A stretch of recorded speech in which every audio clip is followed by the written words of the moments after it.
Hi, my name is Sky, and this is the fourth podcast to my series for my eco leadership project based out of here in Whistler.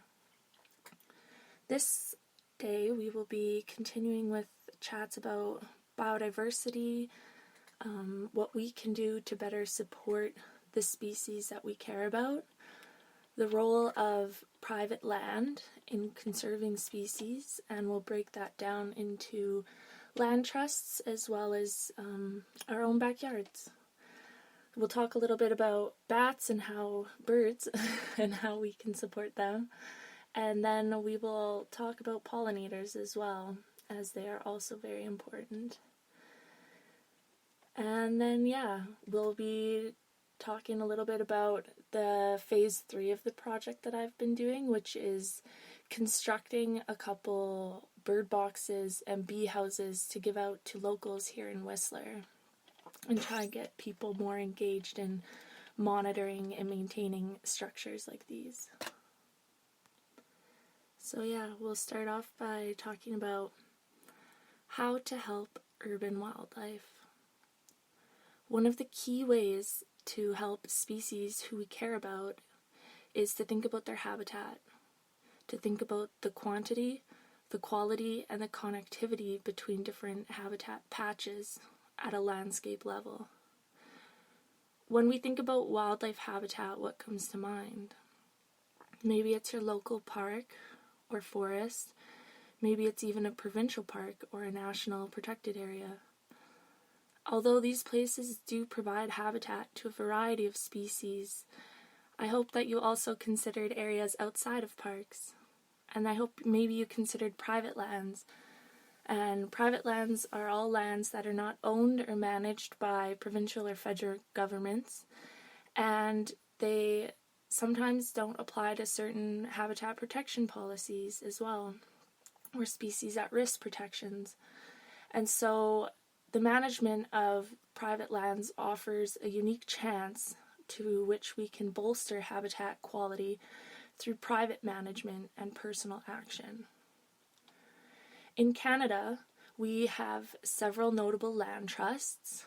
Land trusts are typically non-profit organizations who buy or manage donated lands for biodiversity and conservation.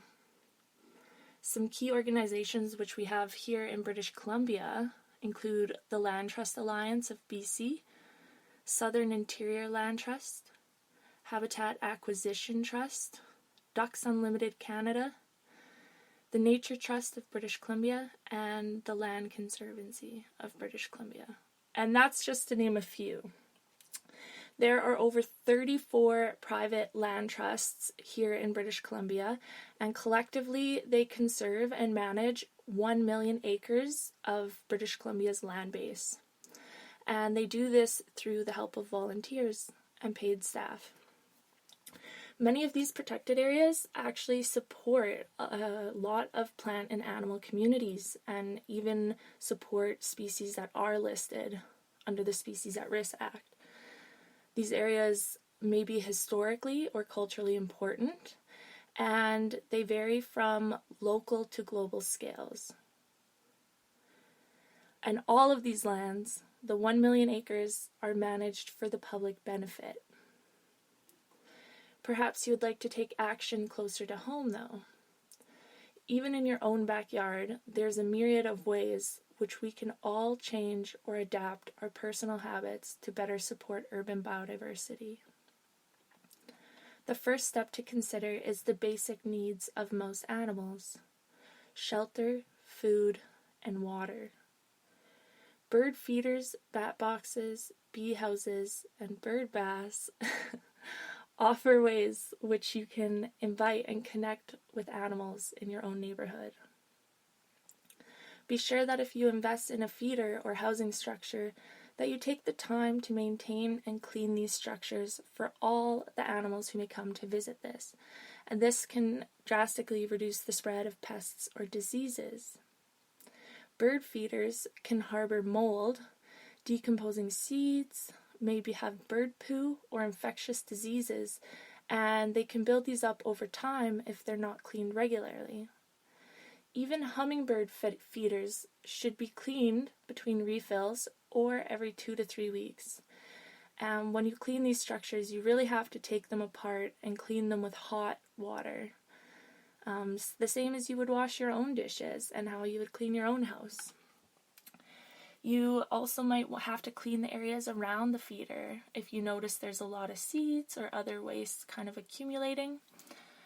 And for hummingbird feeders, you should try and change the sugar water once per week to prevent mold or fermentation. And when you clean these structures, you should avoid soap. Just do hot water and a good scrub. When you put up feeders like this, you not only get a feel good by seeing the animals that come, but you also get recreation and chances for photography.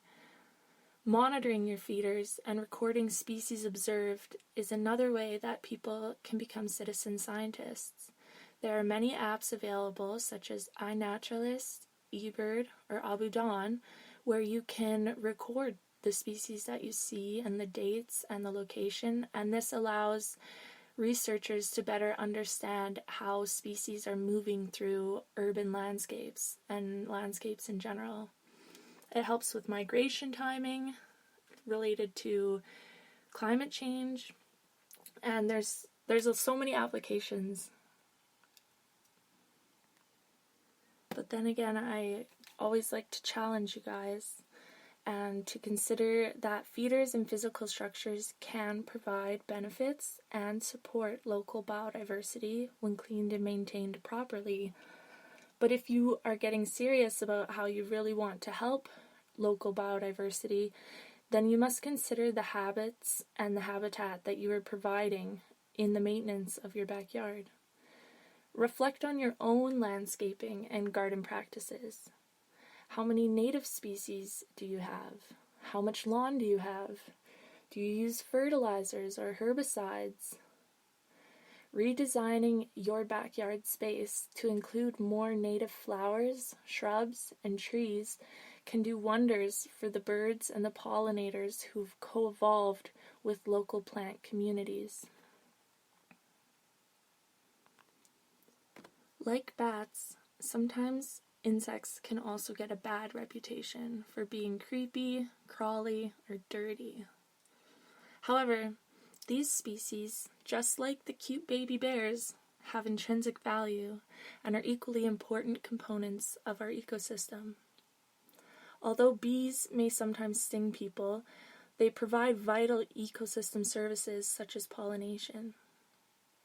Pollinators, most notably bees, although also includes birds, bats, wasps, and beetles, help ensure the diversity of flowering plants by effectively transporting pollen between individuals.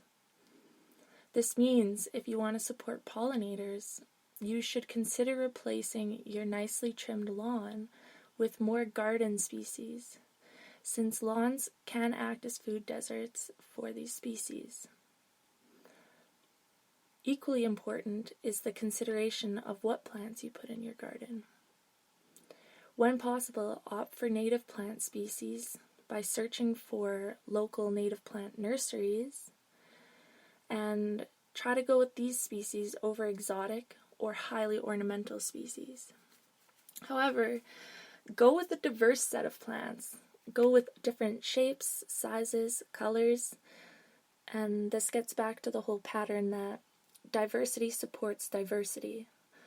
In a more diverse set of garden plants, you'll be able to attract a more diverse range of animals and pollinators. Ensure you are maintaining habitat.